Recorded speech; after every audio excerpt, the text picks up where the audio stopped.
Okay, so this is my brand new Cadillac CT5-V Blackwing 2026 model. I have owned the car for about a week now. I've put a little over 500 miles on it and just thought I would give everybody my impressions as a brand new owner, what it's like to own this beast, and just talk about the car a little bit. So far, this car has been everything I had hoped it would be. It's an absolute blast to drive. There's so much power. And I am incredibly happy with the color that I chose. This is the coastal blue paint. They have only put this on the CT5 Blackwing since 2024, so it's only been just these last few years, and I'm not sure if they will continue it or not, but this is an awesome looking color in person. I was a little skeptical on how it would look with the Bronze Tech wheels and the red calipers and the sky cool gray interior. I really wanted all these options together. I just didn't know how it would look, but in person this car really stands out. When the sun is on it, the color really pops. It's a little shady today. I just finished giving it a quick wash, and it may not look as bright on camera, but it is an awesome car to look at. So a little background on the car. I was able to find a dealership that had an allocation. They let me build the car exactly how I wanted it, and they were about 6 hours from me, so it wasn't too bad. I know a lot of guys have to travel cross country to find a dealer that has an allocation, and I was able to pay sticker price, and I wasn't willing to pay anything over sticker. You really can't get any deals on these cars since they are a special order, and they don't make a whole lot of them, so it just makes it a little bit more special and fun to own. I've had several people come up to me and just compliment the car. They didn't even know what it was. They just said, wow, that's a nice looking blue Cadillac. And so it's funny getting those responses and those first impressions from strangers. But there's also been a couple people that did know what a Blackwing was, and they were familiar, and they were really excited to see it in person. And so far, that's been one of my favorite parts about the car. Is not everybody knows what it is. And that was one thing that really drew me into it, because I was on the fence about getting maybe a ZL1 or possibly a new C8 Corvette, but I just can't get over the 4 doors with a V8, and I ordered this car with the manual transmission. So to me, it is just the perfect combination of luxury and performance. I'm really excited to put the car on the track. It will see a racetrack, and I will run it down the drag strip as well. But at the same time, I can cruise to town every single day in it, take it on road trips, and it is extremely comfortable to daily drive. So a couple things I wanted to talk about first here on the exterior of the car. There are some things that I learned after ordering and receiving the car, and maybe not everybody's familiar with if you're looking to order a CT5-V Blackwing soon. A couple things here. The gloss black mirror caps, the gloss black nameplates, and I also have the gloss black lug nuts. Those are all dealer installed options. So when the car rolled off the trailer, it had the blue mirror caps, it had the polished chrome nameplates, and the dealer peeled them off themselves and just gave me the old parts. And to be honest, if I knew it wasn't going to be installed at the factory, I probably would have just ordered them myself after receiving the car, because that was about 800 bucks in additional options, and you can find them online for much less. I'm willing to work on the car, do a couple things myself. So that was one thing I learned after the fact. And another thing too, even though you can purchase the gloss black nameplates in the back, the nameplate, or should I say emblem, on the front of the car and the trunk lid of the car will still come in that polished chrome. You cannot get them in black. So that is actually one of the first things I'm going to change, is I'm going to put some gloss black emblems on the front and rear. And I'm also going to change the center caps. They are black, but they do have some chrome. I'm trying to kind of eliminate all the chrome on the exterior to make it match. And I'm also getting the car PPF film installed in the front and tint. And I'm also going to do a black roof, just because I've seen a couple online that had it and thought it looked sharp. So my next video, the car should look a little bit different, and I'm excited to see how that turns out. Now, another thing I wanted to talk about on the exterior was the brakes. I went with the standard brakes. You can get the carbon ceramic brakes for another $9,000 if you're ordering the car new. And I chose a red color caliper. Now, whatever color caliper you choose when you order the car, is the color of the key fob. So even though I got a blue car, I have red key fobs, and I know some people online will ask why their key fob doesn't match the paint, and that's why Cadillac for some reason decided to do that. However, I'm actually pretty happy with how it looks because I leave the fob in here. It kind of matches the stitching on my seats, and I've also got the red seat belts. So it looks awesome. I'm pretty happy. Now, first impressions on the interior. These are the high performance bucket seats. It's about a $3,000 option.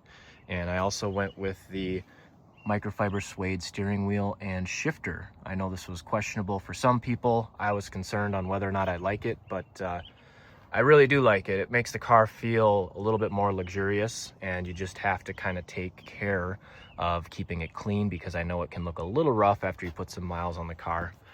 But anyway, these seats are very comfortable and extremely adjustable.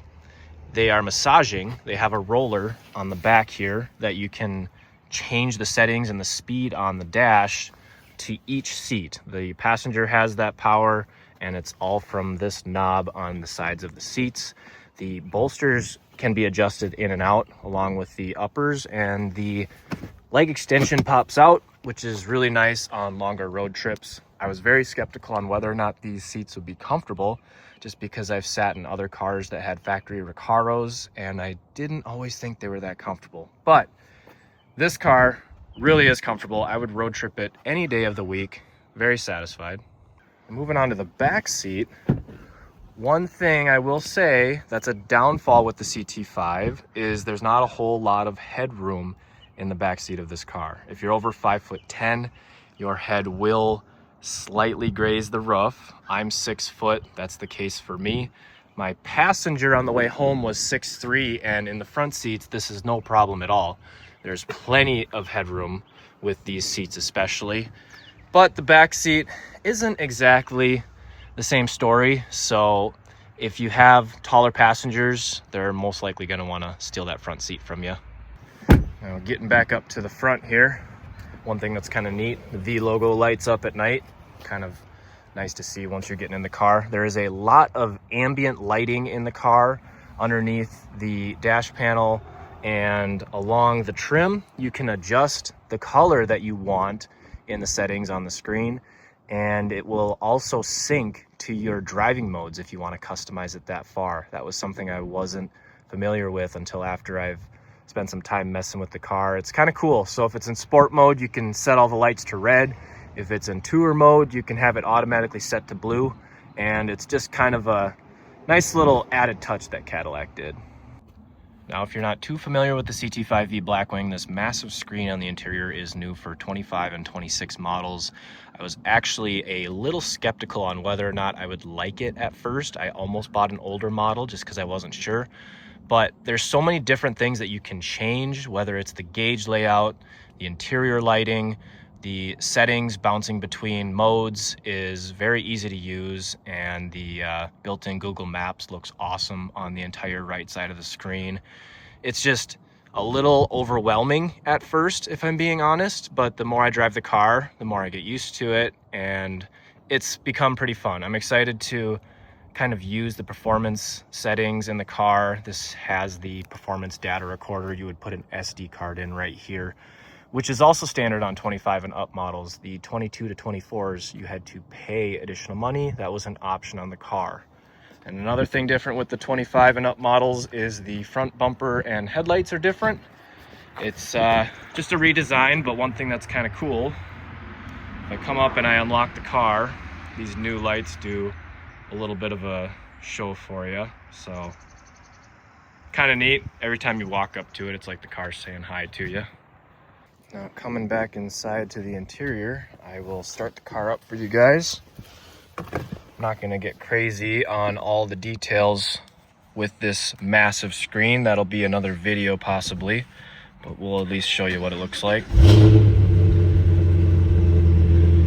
So here it is. One of the coolest things that everybody likes about the new screen is this massive GPS display with Google Maps. Works really well. It's very crisp, clear, kind of fun. Right now I've got the gauges in sport mode, and over here you can change the layout. Go into gauges, you can change it to tour, you can change it to track. I kind of like it in sport just because it's a little more simple and I can easily read everything quickly. But over here you can also press clean and it will just make it even more simple. You can also add your maps on this side. You have your trip meter over here along with your heads-up display, which you can kind of barely see right there. And this will also have the launch control and such. Right now it's saying conditions not met because the car's not warmed up. And I have not gotten into that. I'm excited to use the launch control, the line lock, and kind of test that out once we get this thing to the track. Back over here, you've got your mode button right here. You can press that, switch between tour and my mode, which lets you just kind of customize it however you want. Very similar to V mode. I'm surprised they put a snow and ice setting in here. That's kind of funny. Track, everything is the most aggressive. Steering is more firm, suspension's more firm, the exhaust is loudest. Sport is kind of where I try to keep the car, but a lot of times I will have it in tour mode when I'm cruising on the highway just to keep everything real smooth. But if I want to open it up real quick, I like to click the V mode button and boom, everything pops up to how I like it. And that seems to be what I am most commonly using back and forth. Interesting thing that I also learned about these cars, the automatic does not have this same layout. Your V mode dial button setup is different right here. And I think it's because the automatics have the Super Cruise, so everything looks a little bit different. And the automatics will have a volume knob here along with a dial, whereas with the manual transmission cars, you lose the volume knob. Kind of something I was a little bummed about. Not a big deal because you just have to use your steering wheel here, but I thought it was kind of funny that Cadillac couldn't find a way to put the volume knob anywhere on the manual cars. Another thing on the interior, one of my favorite parts about the car is the rev match. Once you have rev match turned on and you put it in gear, your gear selector will be yellow, but if you keep it in first here, shut that off, it'll just be white.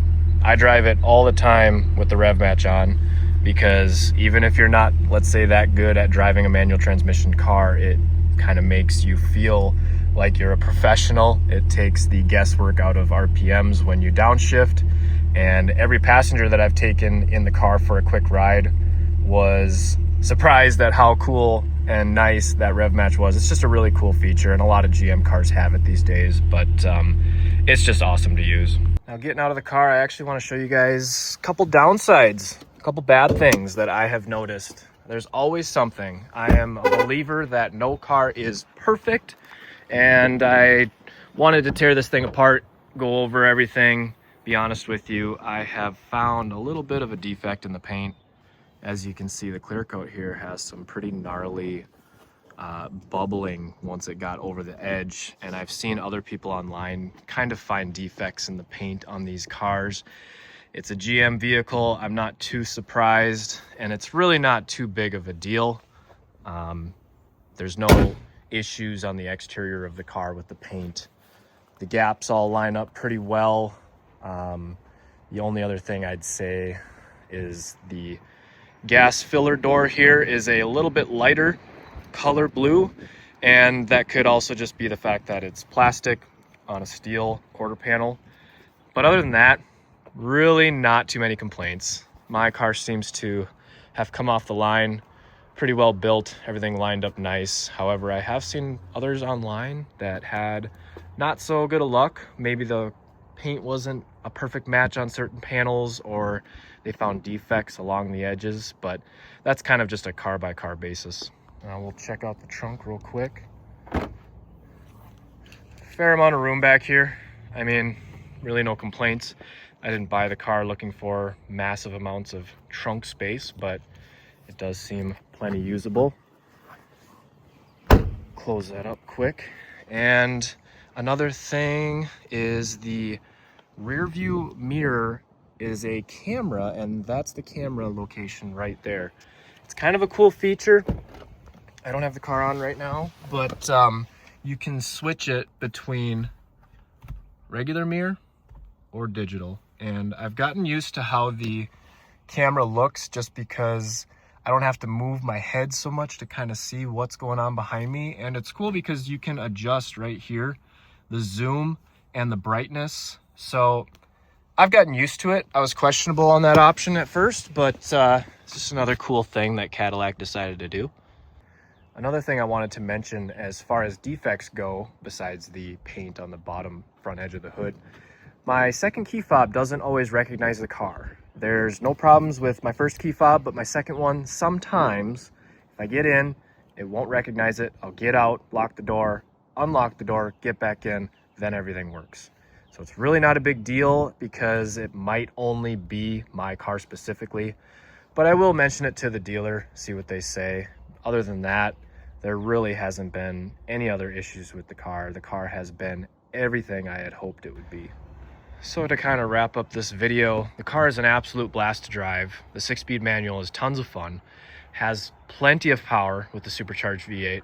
It's very comfortable. I would road trip this car any day of the week, and I would even daily drive it. And so if you're on the fence about a CT5-V Blackwing, you might want to get one sooner than later, just because this 2026 model year is the last year of this body style, and the next generation is going to come out soon. However, nobody knows if GM is going to offer the manual transmission anymore or the supercharged V8. I know I wanted those things, so I decided to pull the trigger now before it was too late. Or you can always buy a used one. There's just not a ton of them out there. So if you're on the fence about a Blackwing, I can tell you right now, you're not going to be disappointed. I'm absolutely in love with this car, and I cannot wait to get it on the track and continue to make more content with it.